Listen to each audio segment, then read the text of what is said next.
మా అత్తయ్య గారు చేసిన గారకాళ్ళ పులుసు. పెద్దవాళ్ళు చేసిన వంటలు ప్రత్యేకంగాను చాలా కరెక్ట్గా కూడా ఉంటాయండి. వాసనతోనే ఉప్పు కారాలు చెప్పగలరట. అంత గొప్పతనం వాళ్ళకే దక్కుతుంది.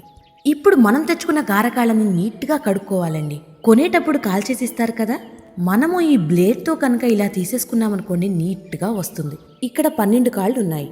ఉప్పు పసుపు వేసి ఉడకబెట్టిన నీళ్ళల్లో కాసేపు ఉంచి తీసేయాలి. ఈ వంట మీరు ఫస్ట్ టైం చేసినా కూడా చాలా క్లియర్గా ఎక్స్ప్లెనేషన్ ఇస్తున్నాను.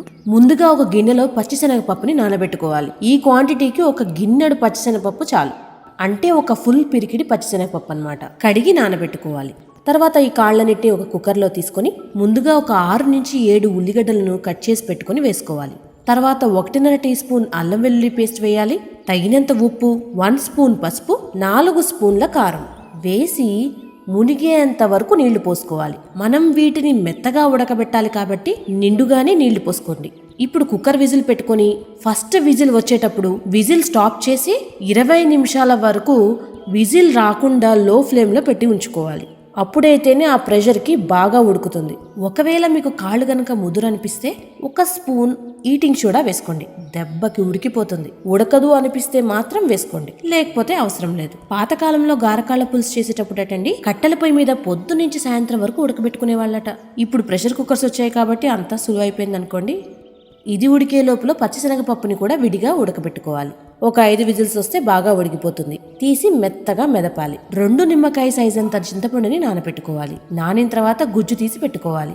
ఇప్పుడు ఒక కళాయిలో తగినంత నూనె పోసుకొని హాఫ్ ఆనియన్ వేసి వేయించిన తర్వాత నూనెతో సహా పక్కన పెట్టి ఉంచుకోవాలి. కొన్ని వెల్లుల్లి రెబ్బలను తొక్కు తీసి పెట్టుకోవాలి. 20 నిమిషాలు అయిన తర్వాత ఇదిగోండి బాగా మెత్తగా ఉడికిపోయింది. ఇప్పుడు పక్కన పెట్టి ఉంచుకున్న చింతపండు గుజ్జుని వేసేసుకోవాలి.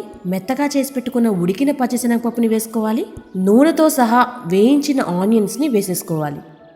బాగా కలయి తిప్పుకున్న తర్వాత ఇప్పుడు పొయ్యి మీద పెట్టుకొని బాగా ఉడకనివ్వాలి. చిక్కబడిన తర్వాత ఇప్పుడు 3 గంటల వేయించిన ధనియాల పొడి వేసుకోవాలి. దంచి పెట్టుకున్న వెల్లుల్లి రెబ్బల్ని కూడా వేసేసుకోవాలి. మరలా కొద్దిగా సేపు ఉడకనిచ్చి దింపేసుకోవడమే.